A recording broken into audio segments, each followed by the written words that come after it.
So I made a whole $9 on online sales in October. My revenue in January was $386, and over $300 of that came from Shopify.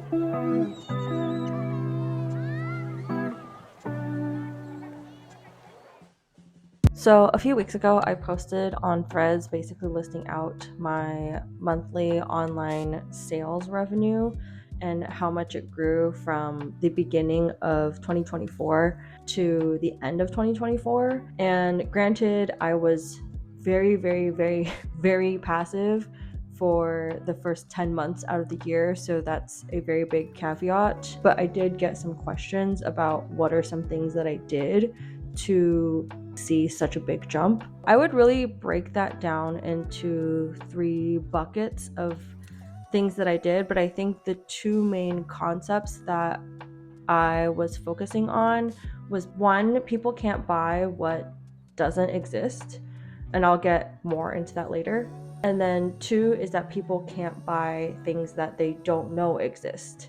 So basically it comes down to posting and being more visible, but you have to get your product and yourself as the artist in front of people so that they know about you and what you make. I started sharing more of my work. I wanted to post more about what was I working on, what stickers do I have. And the thing about social media is that while I wouldn't recommend posting the same items for like 5 to 10 times in a row, you can totally space them out and recycle the same content. Maybe not in the exact same form, but you can use similar clips or talk about the same product, maybe a few weeks in between, because not everyone, especially with Instagram's algorithm these days, not everyone will have seen it the first time. I never see every single post that my friends post. A lot of times I'm seeing them weeks later. So that happens a lot on Instagram. So don't be afraid to repost about something that you posted maybe 2 months ago. I mean, you will remember it, but honestly, most people won't. And a lot of people will be seeing it for the first time. And even if you do see it a second time, that's not the end of the world. If anything, that helps with almost like brand awareness, right? So that was a big piece. And then going to in-person markets was also another way to get in front of people. When you're in person at a market, where if it's the right audience, that immediately gets you in front of people who are actively looking to buy things, and then they get to actually see it in real life. And I feel that people are a lot more readily willing to spend money than, say, someone who might be browsing things on the internet. You might click around for a long time and ultimately not decide to buy anything. I know I do that a lot when I'm just like browsing stuff on my phone. But ultimately, I think just getting your work seen both online and in person is really important. And as long as that's accessible to you, right? I think diversifying the different channels that you can get your work seen is always going to be helpful. So the second thing I did was actually increasing my catalog size and adding more products. I had maybe 10 to 15 listings in my entire Etsy catalog for a majority of the year, and all of them were stickers. And so I have a lot of ideas of new designs. And so I really just needed to actually create them and make them into things so that people can buy them. If you have an idea but it stays an idea, people can't buy that. So that's one thing that I focused on. So I would say one thing that I struggle with a lot in just my work as an artist is being a perfectionist. I think a lot of times I get very stuck on, hey, I have this idea and I'll start drawing it, but I don't love it and it's not perfect to me. So I don't think it's good enough for me to put out there into the world, which in reality, we're all our own harshest critics. So really, if you think that it's not good enough, the reality is there are so many people who are more than willing to buy it, especially if they can tell that you put your heart into it, essentially. So that's something that I had to get over. And the thing is, when I do post it and I do list it, they do sell. So I think a lot of this is just like a muscle that you have to keep training. The more you do it, the more, or I guess the less uncomfortable it will be. And the other thing is, at least for Etsy, which is the main platform I was on for most of last year, you will get pushed to be more seen in search results if you are more actively updating your listings. And this is unfortunately just part of the like Etsy game that you have to play or abide to. The other thing that I had been doing on Etsy for a long time is including bundle discounts, because especially if you're just selling stickers, every time someone orders just one or just two stickers, you're not really making, honestly, barely any money. You're making maybe a few dollars at most. So I did offer bundle discounts for my stickers so that if you buy 3, you would get maybe 15% off. But the thing is, if you have a smaller catalog, the chances of someone actually finding multiple things that they like enough to buy is smaller. I found that the more listings I created, that did increase the number of people basically buying more and actually taking advantage of that bundle discount. I did find that a lot of people, because I had a smaller catalog at the time, would only buy 1 sticker or at most 2. And if you only if there's just one that you like, one sticker that you really connect with, that's just the one that you're going to buy, especially because I do offer free shipping on all my listings on Etsy. If you offer free shipping on things, you will get more visibility in search results. The last main thing that I really took into account or implemented intentionally starting in November of last year was adding products at higher price points than just stickers.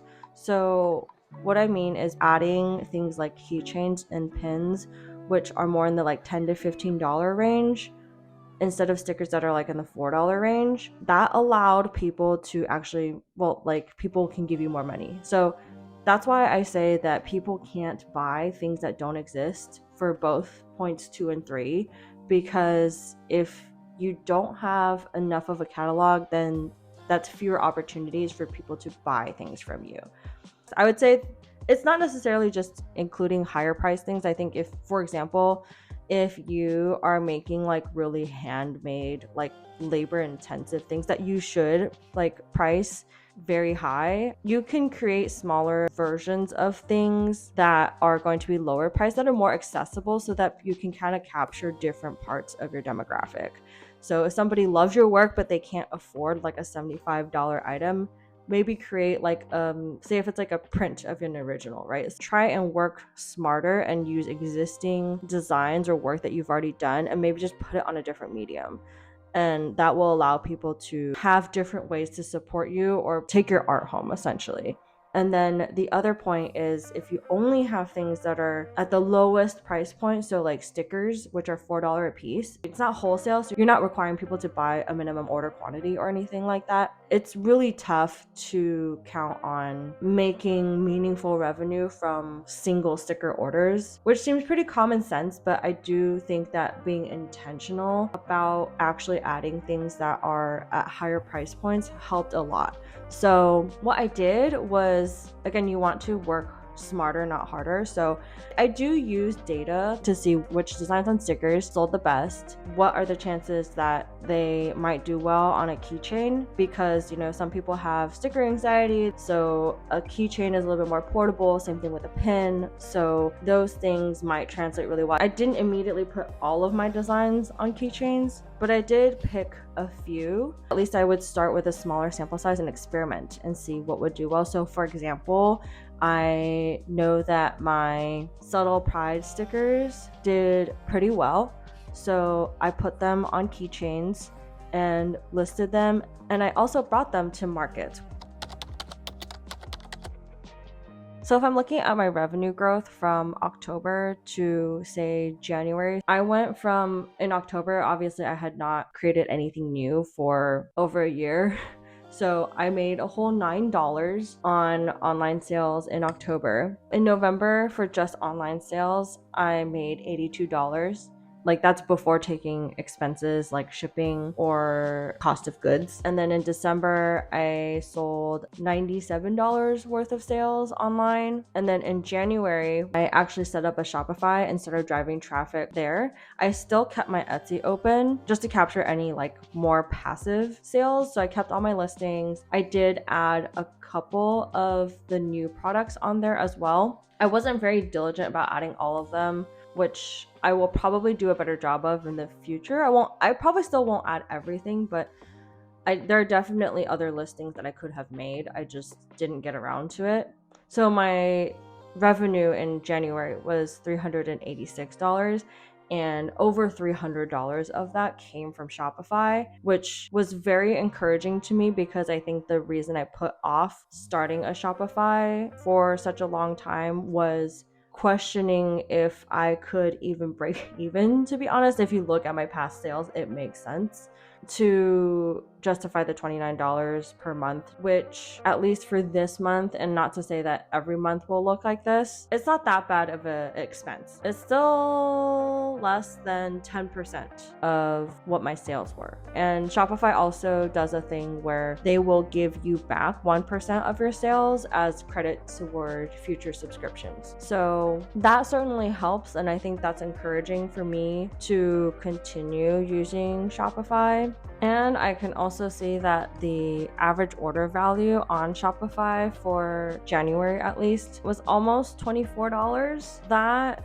is way higher than what my past order averages have been in the past. I think obviously before November it was probably single digits, and then in November and December it was a little over $16. I wonder if this has to do with the fact that I have a free shipping minimum on my Shopify. If you have a $25 plus order, you get free US shipping. While I don't want to encourage people to buy things they don't need, I do think that having that kind of deal does at least trigger people to think and actively look for other things that they might like or their friends might like.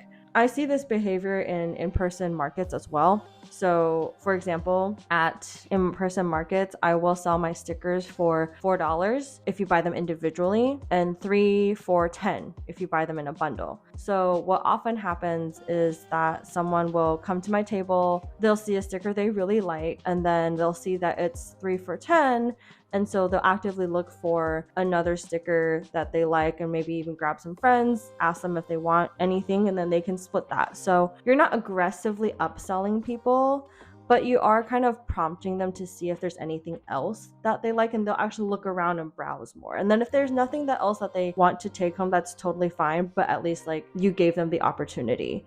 So I do think that could have helped with the average order value online as well, to have that free shipping minimum, because I don't offer free shipping on everything on my Shopify the same way I do on Etsy, but the prices are lower to counter that. The other piece that's really encouraging is that my sales on Shopify far exceeded what I sold on Etsy. So I think that still reaffirms that I am capable of bringing my own traffic to Shopify through social media, through friends. And again, I think having more visibility into my work on different platforms, both online and in person, definitely helps. And one more like bonus point I would add, in addition to the 3 that I mentioned, in terms of like being more visible, creating more products if you have less than like 20 to 25, and then also introducing different price point products. So in addition to those 3 points, I would say the other bonus point is to really connect with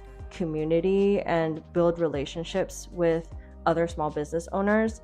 Because the reality is, if you try to do all of this by yourself, it's going to be very, very challenging. Connecting with other artists and small business owners is how you can help each other grow. This is not like a zero-sum situation, which I think is something that we are conditioned to believe, especially if you work in the corporate world. If you help each other, that actually helps you get more opportunities. That is such a great way to make connections and also learn from other business owners what they're doing and what's worked and what hasn't. It's very challenging to try and do all of this yourself. So really what I have found is like the relationships that I've built with other small business owners, including my friends. For example, even for the pop-up, my friend lent me her table to use because I didn't have a 4-foot table, and that's what we had space for at this pop-up. She runs her own candle business called Shimmer Ink Studio. We do a lot of sharing of like knowledge, of resources. If there's markets that we know about, we share those applications with each other. And then we're going to vend at the same market actually in March in Oakland. So I think this is just a really great way to expand not only your network, but also really feel community, which is honestly a big reason of why I'm choosing to do this small business. It's not really for myself to make as much money as possible. Like, I enjoy this work because I actually want to be a part of the community, and I want to use art to give back and support to the community and help people celebrate who they are. And so I think that is a very big piece to me, but I have also found that just from a very pragmatic standpoint, it has also benefited me a lot. I wanted to do a quick January recap as well. So in January, I did one in-person pop-up at my friend's bakery at Third Culture Bakery. If you're in the Bay Area, you probably know about them. They're a queer-owned bakery that serves mochi donuts and mochi muffins, and they had a really fun Lunar New Year party, and they invited me to do a pop-up, which I super appreciated. It was such a fun time, honestly. Like, I had no expectations going into this, to be honest. I just wanted to go and hang out, and also, I guess, just like get my name out there and get some more, again, more visibility into my work. I didn't really set any sort of sales goal. I brought a lot of my typical products with my Pride Taiyaki pins and keychains and stickers. I did also bring some of these guys for Lunar New Year. This one did really well, actually, as well as these Mahjong tile stickers. And the thing is, like, they have such a great crowd in terms of their customer base. I think it was honestly like the perfect, like, product market fit, if you will. I actually did make quite a bit of sales. I think I made over $400 that day, which was like totally not expected. That actually exceeded what I made during the holiday market in December.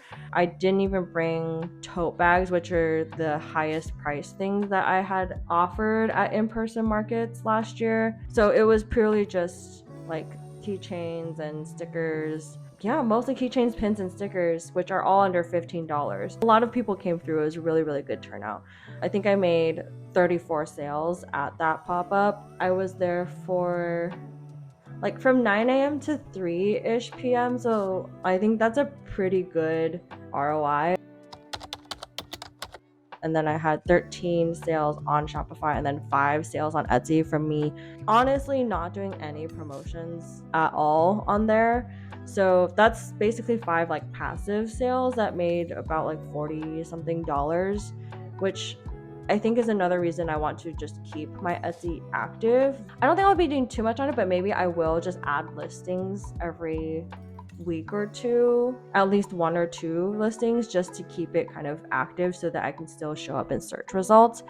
But aside from that, I think most of my attention and energy will go towards Shopify. The other piece that I love about Shopify is that I can integrate it, like I can sync my catalog to Instagram so that when I post something on Instagram, I can actually tag the products, and it's already synced with my Shopify. So I can tag the specific products in my catalog, and then people can put that in their cart and check out without even leaving the app. Like, they don't even need to physically go to my Shopify page. They can just check out right there and there. So I actually made like maybe 2 or 3, I think, sales directly from Instagram by linking the two.